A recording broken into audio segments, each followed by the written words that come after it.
Hello, I'm Rob, and coming up on R&B Reviews, Alec Baldwin, Diego Boneta, Paul Giamatti, and Tom Cruise star in the movie version of the Broadway musical Rock of Ages.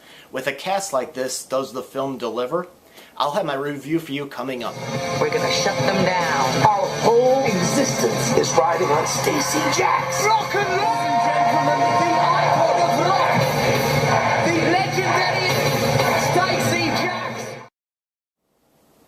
Thank you for checking out R&B Reviews. Now, Rock of Ages is a movie that I kept going back and forth on whether I wanted to see this movie or not.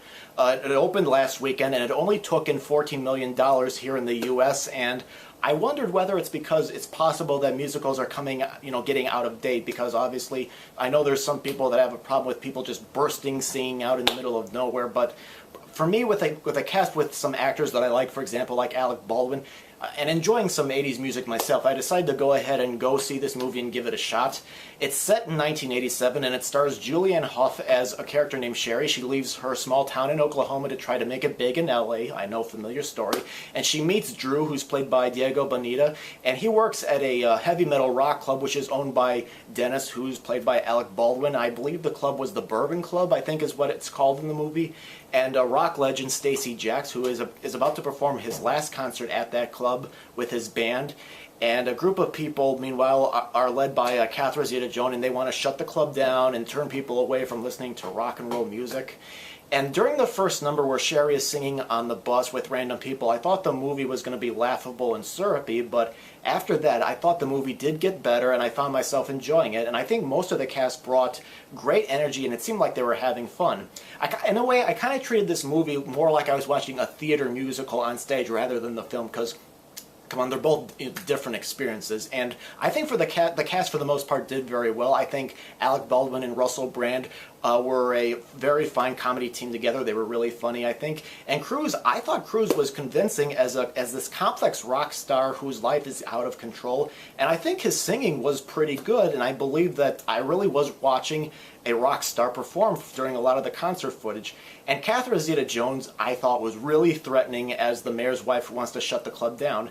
But as for the two leads, I thought Diego Boneta was fine, but Julianne Hough, to me, she just really doesn't have a distinctive singing voice, and during the musical numbers, I don't know if this annoyed anybody else too, but it seemed like she was acting like, when she was performing in musical numbers, it was like she was performing in a music video, because she was doing these over-the-top faces and these movements and arm stuff. And if you look at some of the other actors in the movie, everybody else was a little bit more restrained, or if they did do some over-the-top movements, it fit their characters' personalities very well.